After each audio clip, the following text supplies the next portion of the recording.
4 वर्षाच्या कोवळ्या अत्यंत निरागस बालिकेवरती शारीरिक अत्याचार करून तिचा अत्यंत निर्दयपणे खून करणारा या नराधमाला न्यायालयानं अखेर फाशीची शिक्षा ठोठावली आहे. जत तालुक्यातील करजगी येथील सदरची अत्यंत विदारक व मनाला चटका लावणारी अशी दुर्दैवी घटना घडलेली होती आणि तिचे पडसाद संपूर्ण राज्यभर उमटलेले होते. नमस्कार, मी दिनराज वाघमारे. आपण पाहत आहे जय भारत न्यूज.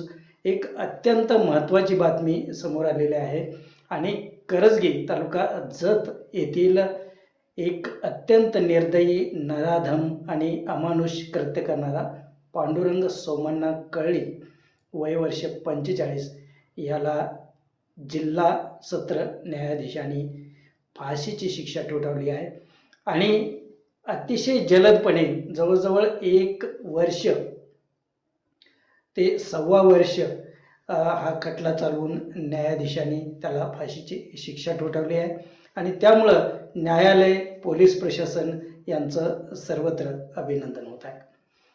तर सांगली जिल्ह्यामध्ये जत तालुक्यातील उमदी पोलीस ठाण्याच्या हद्दीमध्ये करजगी नावाचं एक सुप्रसिद्ध असं गाव आहे आणि या करजगी गावामध्ये अत्यंत निंदनीय असा आणि क्रूर असा प्रकार घडलेला होता आणि या घटनेमुळं संपूर्ण तालुका हादरलेला होता. ही घटना जी घडली त्याची तारीख आहे 6 फेब्रुवारी 2025 आणि या दिवशी सकाळच्या वेळी एक 4.5 वर्षाची बालिका आणि तिची आणखीन एक 8 वर्षाची आणखीन एक बालिका, या दोघीजणी, आरोपी हा जो पांडुरंग कळली आहे तर त्याच्या घरासमोर जे बदामाचं झाड होतं तर ह्या झाडाचे बदाम खाण्यासाठी या दोन्ही मुली गेल्या होत्या. तर त्यावेळी या लहान बालिकेला पांडुरंग कळी या नराधमानं खाऊचं आमिष दाखवून घरामध्ये बोलवून घेतलेलं होतं. त्यावेळी मोठी मुलगी जी आहे तर ती शाळेला म्हणून निघून गेली, तर ह्या लहान मुलीला खाऊचं आमिष दाखवून पांडुरंग कळी यानं त्या घरामध्ये बसवून घेतलं आणि तिच्याशी दुर्व्यवहार करायला सुरुवात केली.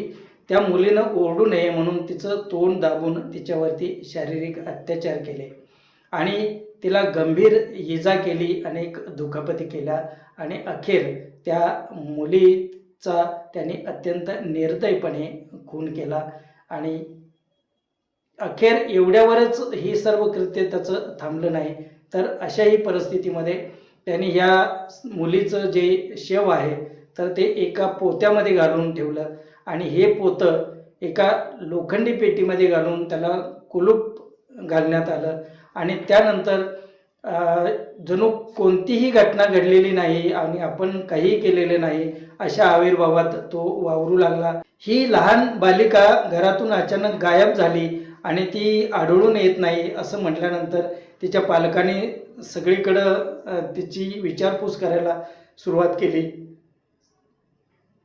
तिच्या आजीनं ते सगळीकडे शोध घेण्याचा प्रयत्न केला, परंतु ही बालिका कुठेही आढळून येत नव्हती. त्यावेळी मुलीचा शोध घेण्यासाठी आरोपी यानंच पुढाकार घेतला होता. तो सगळीकडे शोधाशोध घ्यायचा प्रयत्न करत होता. मात्र तत्कालीन उमदीचे सहाय्यक पोलीस निरीक्षक संदीप कांबळे आणि त्यांच्या टीमनं अत्यंत जबरदस्त काम केलं. तत्कालीन DYSP सुनील साळुंके आणि त्यांच्या टीमनं सुद्धा अत्यंत चांगली भूमिका घेतली. रॅपिड ॲक्शन फोर्स मागवलेला होता, मोठा पोलीस फौजफाटा मागवला होता, गावात तणावाचं वातावरण निर्माण झालं होतं आणि अवघ्या काही तासात पोलिसांनी या आरोपीचा शोध घेतला आणि या घटनेचा छडा लावायचा पोलिसांनी आटोकाट प्रयत्न केला आणि पांडुरंग कळली याच्या उमदी पोलिसांना मुसक्या आवळल्या. तर अखेर या आरोपीनं कबुली दिली आणि ज्या पेटीमध्ये या बालिकेचं शव त्यानं घालून ठेवलं होतं ती पेटी उघडली आणि त्यामधून हे बालिकेचं शव काढण्यात आलं. तिचं संपूर्ण त्या ठिकाणी पंचनामा केल्यानंतर उत्तरीय तपासणी करण्यात आली आणि या बालिकेवर अत्याचार करून हिचा खून केल्याचं स्पष्ट झालं होतं आणि या घटनेमुळं सर्वत्र हळहळ तर व्यक्त होतच होती. अत्यंत निरागस आणि लहान असलेल्या या बालिकेवर अशा पद्धतीनं अत्याचार झाल्यामुळं तर सर्वत्र हळहळ व्यक्त होत होती. तर समाजामधून फार मोठ्या प्रमाणात प्रतिसाद मिळाला. अनेक मोर्चे निघाले, या घटनेचा निषेध करणारे मोर्चे निघाले आणि सर्व महिलांनी, शाळांनी, अंगणवाडी सेविकांनी तर या घटनेचा अत्यंत तीव्र शब्दात निषेध केला होता.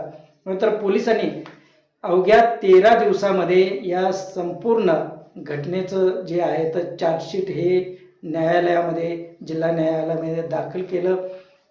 15 साक्षीदार जवळजवळ पोलिसांनी ह्याच्यामध्ये दाखल केलेले होते आणि जिल्हा न्यायाधीश श्रीमती मोहंती मॅडम यांचं खरोखर कौतुक करायला पाहिजे.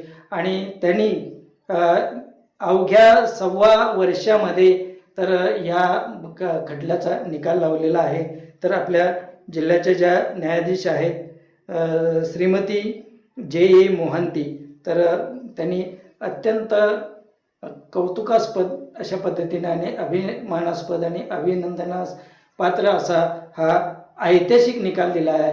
आणि या नराधमाला फाशीच दिली पाहिजे अशा पद्धतीचा युक्तिवाद आपले जिल्ह्याचे सरकारी वकील प्रमोद भोकरे साहेब यांनी केला होता. आणि अनेक त्याच्यामध्ये हे तपासले आणि कोर्टानं हे सर्व साक्षीदार तपासले. त्याच्यामध्ये त्या पीडितेची चुलत बहीण होती, त्यानंतर ट्रॅक्टर ड्रायव्हर होता, त्याचबरोबर अनेक जी अशी मंडळी होती तर यांच्या ज्या साक्षी होत्या तर त्याच्यामध्ये गृहीत धरल्या गेल्या. आणि अखेर न्यायालयानं तर याला फाशीच्या शिक्षेवरती शिक्कामोर्तब केलेलं आहे. तत्कालीन जिल्हा पोलीस प्रमुख संदीप घोगे साहेब असतील, जचे DYSP सुनील साळुंखे साहेब असतील, तर यांच्या टीमनं हे एक अत्यंत कौतुकास्पद असं काम केलेलं आहे. आणि विशेषतः उमदी पोलीस ठाण्याचे जे अधिकारी आणि सर्व कर्मचारी आहेत, जत DYSP ऑफिसचे जे सर्व कर्मचारी आहेत, आणि त्यांनी अशा पद्धतीनं अत्यंत व्यवस्थितपणे या सर्व घटनेचा तपास केलेला आहे. आणि एका नराधमाला त्यांनी अगदी शिक्षेपर्यंत, फाशीच्या तख्तापर्यंत पोहोचवलेला आहे. तर या पांडुरंग कळीनं यापूर्वी पण काही अशा महिलेशी दुर्व्यवहार केल्याचं घटना समोर आल्या होत्या. त्यांना स्वतःची पत्नीलाही सोडून दिलेलं होतं. तो आणखीन पण काही महिलांच्यावरती अत्याचार करत असल्याच्या घटना समोर आल्या. आणि अशा व्यक्तीला पुन्हा समाजात स्थान देणं अत्यंत चुकीचं आहे अशा पद्धतीचा युक्तिवाद सरकारी पक्षाच्या वतीनं, पोलिसांच्या वतीनं, सरकारी वकिलांनी केला.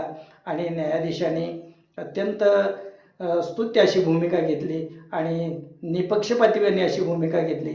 सर्व साक्षी पुरावे तपासून पांडुरंग सोमण्णा कळी, वय वर्ष 45, राहणार करजगी तालुका जत, जिल्हा सांगली, या नराधमाला फाशीवर लटकवण्याचा ऐतिहासिक निर्णय दिलेला आहे. आणि या निर्णयाबद्दल सर्व पोलीस प्रशासन, न्यायालयाचं प्रशासन, सरकारी वकील आणि सर्वांचं जय भारत न्यूजच्या वतीनं त्रिवार अभिनंदन. थँक्यू.